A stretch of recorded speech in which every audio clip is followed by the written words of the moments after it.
प्यारे विद्यार्थियों, ये लिखा आपका प्रश्न नंबर 6 का उत्तर, यहाँ से आप लोग इसको नोट कर लेंगे। अब इसके बाद में देखिएगा प्यारे विद्यार्थियों, इसकी अथवा वाले प्रश्न का उत्तर ये दिया गया है। प्रश्न नंबर 7 का उत्तर यहाँ पर लिखा है, आप लोग इसको नोट कर लेंगे। तो प्यारे विद्यार्थियों नमस्कार, स्वागत है आप सबका एक और नए वीडियो में। देखिएगा प्यारे विद्यार्थियों, आज हम यहाँ से देखने वाले हैं कक्षा 11वीं वार्षिक परीक्षा 2024 का आपका अर्थशास्त्र विषय का पूरा क्वेश्चन पेपर और इसके पूरे सॉल्यूशन को। देखिएगा प्यारे विद्यार्थियों, आज मैं यहाँ से आपको पूरा का पूरा आपका कक्षा 11वीं का आपका अर्थशास्त्र विषय का पूरा क्वेश्चन पेपर हल सहित बताने वाला हूँ। अगर आपने प्यारे विद्यार्थियों इस वीडियो को पूरा देख लिया तो आप ये समझिएगा कि एक भी क्वेश्चन प्यारे विद्यार्थियों यहाँ से आपका मिस नहीं होगा। जी हाँ प्यारे विद्यार्थियों, आज हम यहाँ पर आपका जो 14 मार्च को आपका क्वेश्चन पेपर होने वाला है अर्थशास्त्र विषय का, 14 मार्च 2024 को, आज हम उसका पूरा का पूरा सॉल्यूशन देखेंगे। जी हाँ प्यारे विद्यार्थियों, और ये जो क्वेश्चन पेपर है ना आपका मध्य प्रदेश के लिए है। जी हाँ प्यारे विद्यार्थियों, मध्य प्रदेश में जो आपकी वार्षिक परीक्षा होने जा रही है उसके लिए आज मैं यहाँ से आपको पूरा का पूरा आपका अर्थशास्त्र का पेपर बताने वाला हूँ। तो देखिएगा प्यारे विद्यार्थियों, आप सब लोगों से रिक्वेस्ट है कि आप लोग इस वीडियो को बिल्कुल भी स्किप मत करो, क्योंकि देखिएगा पूरा का पूरा आपका क्वेश्चन पेपर इसी प्रकार का आपको परीक्षाओं में मिलने वाला है। और देखिएगा आज मैं यहाँ से आपको प्रश्न नंबर 1 से लेकर 23 तक का पूरा सॉल्यूशन दूंगा। एक भी क्वेश्चन यहाँ से आपका मिस होने वाला नहीं है। तो चलिएगा जल्दी से हम आगे बढ़ते हैं, समझते हैं आपके पूरे क्वेश्चन पेपर को और इसके पूरे सॉल्यूशन को, ताकि प्यारे विद्यार्थियों आप सब लोगों को पूरा क्वेश्चन पेपर अच्छे प्रकार से पूरा समझ में आ सके। तो देखिएगा कक्षा 11वीं वार्षिक परीक्षा का आपका अर्थशास्त्र का पेपर कुछ इस प्रकार का होगा। यहाँ से आप लोग पूरा इसको देख लेंगे और पूरा का पूरा इसको समझ भी लेंगे। तो चलिएगा जल्दी से हम आगे बढ़ते हैं, समझते हैं आपके कक्षा 11 के अर्थशास्त्र विषय के पूरे पेपर को और इसके सॉल्यूशन को। तो देखिएगा प्यारे विद्यार्थियों, ये रहा आपका पूरा क्वेश्चन पेपर। यहाँ से आप लोग इसको देख लें और अच्छे प्रकार से इसको समझ भी लें। तो देखो पहला क्वेश्चन पढ़ते हैं, अर्थशास्त्र के विभाग होते हैं। तो देखिएगा प्यारे विद्यार्थियों, अर्थशास्त्र के कौन कौन से विभाग होते हैं। तो देखिएगा इसका राइट आंसर आपका आ जाएगा 5। क्या राइट आंसर होगा इसका 5। उसके बाद में अगला क्वेश्चन, आंकड़ों के वर्गीकरण में पहला कदम है। तो देखिएगा प्यारे विद्यार्थियों, आंकड़ों के वर्गीकरण में पहला कदम क्या होगा। तो देखिएगा प्यारे विद्यार्थियों, इसका राइट आंसर आप लोगों को लिख लेना, वर्गीकरण इसका पहला कदम होगा। तो यहाँ से आप सब लोग इसको इस प्रकार से देख लें, आंकड़ों के वर्गीकरण में पहला कदम क्या होगा, वर्गीकरण ही इसका पहला कदम होगा। उसके बाद में अगला क्वेश्चन पढ़ते हैं, माध्यिका को कहा जाता है। तो देखिएगा तीसरे नंबर का जो क्वेश्चन पूछा है ना, इसका राइट आंसर आप लोगों का आ जाएगा, स्थिति संबंधी माध्य इसको कहते हैं। तो 12 नंबर का इसका राइट आंसर होगा। अब इसके बाद में हम आगे बढ़ते हैं, चौथे नंबर के क्वेश्चन को देखते हैं, जिसमें कि आपसे पूछा गया है, हमारे देश में नीति आयोग का गठन कब किया गया। तो देखिएगा इसका राइट आंसर आपका क्या होगा। चौथे नंबर के क्वेश्चन को आप लोग देख लोगे यहाँ से और पूरा का पूरा इसका उत्तर भी देख लोगे।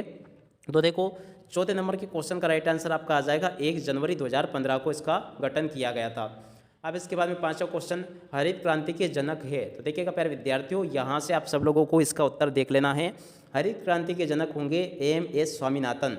उसके बाद में छठा क्वेश्चन, राष्ट्रीय आय में सतत एवं दीर्घकालीन वृद्धि किसकी विशेषता है। तो देखो प्यारे विद्यार्थियों, छठे नंबर के क्वेश्चन के उत्तर को अगर हम देखें तो देखो इसका राइट आंसर आपका आ जाएगा, आर्थिक विकास का। अब इसके बाद में हम आगे बढ़ते प्रश्न नंबर 2 को देखते हैं, जिसमें कि आपसे रिक्त स्थानों की पूर्ति पूछी जा रही है। तो यहाँ से आप सभी लोग प्यारे विद्यार्थियों रिक्त स्थानों की पूर्ति को देख लेंगे और पूरा का पूरा इसको समझ भी लेंगे। तो रिक्त स्थान पूर्ति में पहला रिक्त स्थान पढ़ते हैं, में सामग्री की प्रत्येक इकाई का अध्ययन किया जाता है। तो देखो इसका राइट आंसर आ जाएगा, संगणना विधि में।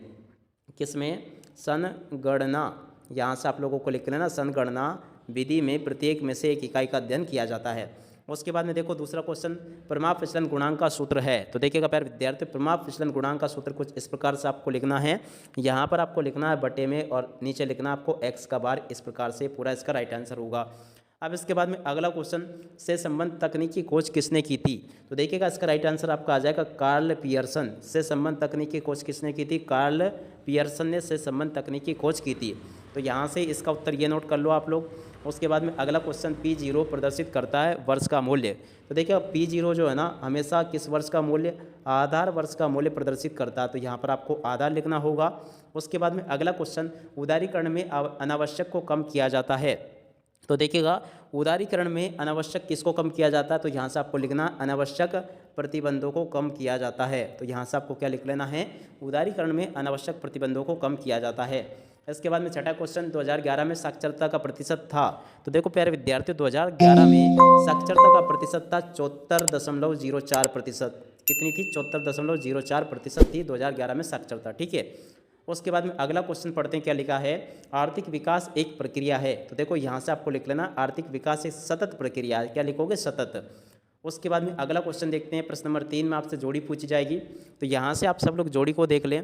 देखो पहले नंबर पे लिखा सांख्यिकी के जनक, तो देखो प्यारे विद्यार्थियों सांख्यिकी के जनक कौन होंगे, इसकी जोड़ी का मिलान आपका ग नंबर से हो जाएगा। केंद्रीय प्रवृत्ति की माप, तो देखो दूसरे नंबर का जो क्वेश्चन लिखा ना, इसकी जोड़ी का मिलान आपको कर लेना घ नंबर से। उसके बाद में पदों के वितरण की माप, तो देखो तीसरे नंबर का जो क्वेश्चन लिखा ना, इसकी जोड़ी का मिलान आपको अणा नंबर से कर लेना है। उसके बाद में आदर्श निर्देशांक, चौथे नंबर का जो क्वेश्चन लिखा है, इसकी जोड़ी का मिलान आपका इससे हो जाएगा। चीन में आर्थिक सुधार, छठे नंबर का क्वेश्चन, तो देखो इसकी जोड़ी का मिलान आपका हो जाएगा खा से। किससे हो जाए, देखो अभी हमें 5वां मिलान करना है, पिछड़ी अर्थव्यवस्था, तो देखो इसकी जोड़ी का मिलान होगा निम्न जीवन स्तर से और इसका इससे। तो ऐसे आप लोग पूरा का पूरा जोड़ी का मिलान पूरा कंप्लीट कर लो, जैसा कि मैंने आपको बताया। अब इसके बाद में आगे बढ़ते हैं, अगले क्वेश्चन को देखते हैं। तो देखिएगा प्रश्न नंबर 4 में आपसे इस प्रकार से एक शब्द या एक वाक्य में उत्तर पूछे जाएंगे।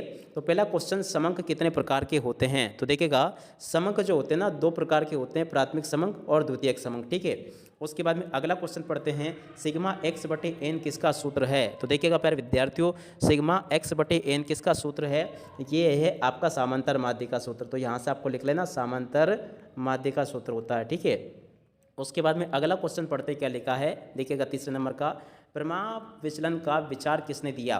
तो देखिएगा प्यारे विद्यार्थियों, प्रमाप विचलन का विचार किसने दिया, कार्ल पियर्सन ने दिया। किसने दिया, कार्ल पियर्सन। यहाँ से आप लोगों को लिख लेना कार्ल पियर्सन, इसका राइट आंसर आ जाएगा। उसके बाद में देखो अगला क्वेश्चन देखते हैं क्या लिखा है, कृषि क्रिया किस क्षेत्र से संबंधित है। तो देखिएगा प्यारे विद्यार्थियों, कृषि क्रिया जो है ना प्राथमिक क्षेत्र से संबंधित है। क्या लिखोगे यहाँ पर आप लोग, प्राथमिक क्षेत्र से संबंधित कृषि क्रिया, तो यहाँ से आप लोगों को लिख लेना प्राथमिक क्षेत्र, इसका राइट आंसर आ जाएगा। उसके बाद में अगला क्वेश्चन 5 नंबर का, निजी क्षेत्र द्वारा सार्वजनिक क्षेत्र के उद्यमों पर पूर्ण रूप से स्वामित्व प्राप्त करना क्या कहलाता है। देखो 5 नंबर का जो क्वेश्चन लिखा ना, इसमें से आप लोगों को लिख लेना, इसे कहते हैं निजीकरण। क्या कहते हैं इसको, निजीकरण, इसका राइट आंसर होगा। उसके बाद में देखो छठा क्वेश्चन, कीमत में वृद्धि का विनियोग पर क्या प्रभाव पड़ता है। तो देखो छठे नंबर के क्वेश्चन का उत्तर आपका आ जाएगा विपरीत प्रभाव पड़ता है। क्या लिखोगे यहाँ से आप लोग, विपरीत, इसके बाद में प्रभाव पड़ता है, यहाँ से आप लोगों को लिख लेना विपरीत प्रभाव पड़ता है, इसका राइट आंसर होगा। इसके बाद में अगला क्वेश्चन पढ़ते हैं क्या लिखा है, देखिएगा यहाँ से आप सब लोग इसको देखते चलें, आर्थिक विकास का आधार क्या है। तो देखिएगा प्यारे विद्यार्थियों, आर्थिक विकास का आधार क्या होगा आर्थिक कल्याण में वृद्धि। तो यहाँ से आप सब लोग लिख लेंगे आर्थिक विकास का आधार क्या है, आर्थिक कल्याण में वृद्धि। यहाँ से आप लोग लिख लें आर्थिक कल्याण में वृद्धि, इसका राइट आंसर आ जाएगा, इस प्रकार से लिख लें। उसके बाद में अगला क्वेश्चन देखते हैं, प्रश्न नंबर 5, जिसमें कि लिखा सत्य असत्य। तो देखो सत्य असत्य आपको कैसे देखना है, पहले नंबर का जो क्वेश्चन लिखा ना, ये आपका सत्य हो जाएगा। उसके बाद में देखो दूसरे नंबर का क्वेश्चन आपका असत्य होगा। उसके बाद में देखो तीसरे नंबर का क्वेश्चन ये भी आपका सत्य होगा। और उसके बाद में देखो चौथे नंबर का क्वेश्चन ये भी आपका सत्य है। और उसके बाद में देखो 5 नंबर का जो क्वेश्चन लिखा ना, ये भी आपका सत्य होगा। और छठे नंबर का क्वेश्चन भी आपका सत्य होगा। अब इसके बाद में देखो आपके जो बाकी के क्वेश्चन है ना, इन सभी क्वेश्चन के उत्तर भी मैं आपको इसी वीडियो में बताने वाला हूँ। पहले आप लोग यहाँ से इन प्रश्नों को देख लो। प्रश्न नंबर 7 ये लिखा है, 8 ये लिखा गया है। उसके बाद में देखो 9वां क्वेश्चन ये लिखा है, यहाँ से आप लोग देख ले। 10वां क्वेश्चन ये लिखा है, इसको देख लें आप लोग।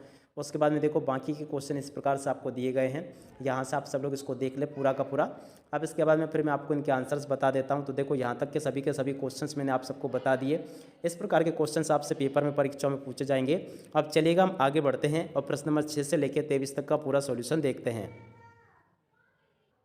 तो देखिएगा प्यारे विद्यार्थियों, ये लेकर आपका प्रश्न नंबर 6 का उत्तर, यहाँ से आप लोग इसको नोट कर लेंगे। अब इसके बाद में देखिएगा प्यारे विद्यार्थियों, इसकी अत वाले प्रश्न का उत्तर ये दिया गया है। प्रश्न नंबर 7 का उत्तर यहाँ पर लिखा है, आप लोग इसको नोट कर लेंगे। और उसके बाद में देखिएगा प्रश्न नंबर 7 के अत वाले प्रश्न का उत्तर ये लिखा है। और उसके बाद में देखो प्रश्न नंबर 8 का उत्तर ये लिखा है, यहाँ से आप लोग देख लें। और 8 के अत वाले प्रश्न का उत्तर ये यहाँ पर आपको दिया गया है। उसके बाद में देखो प्रश्न नंबर 9 का उत्तर ये लिखा है, यहाँ से आप लोग इसको देख लें। अब 9 के बाद में इसके अत वाले प्रश्न का उत्तर ये दिया गया है। और उसके बाद में देखिएगा प्यारे विद्यार्थियों, प्रश्न नंबर 10 का उत्तर ये लिखा है, यहाँ से आप लोग इसको देख लें।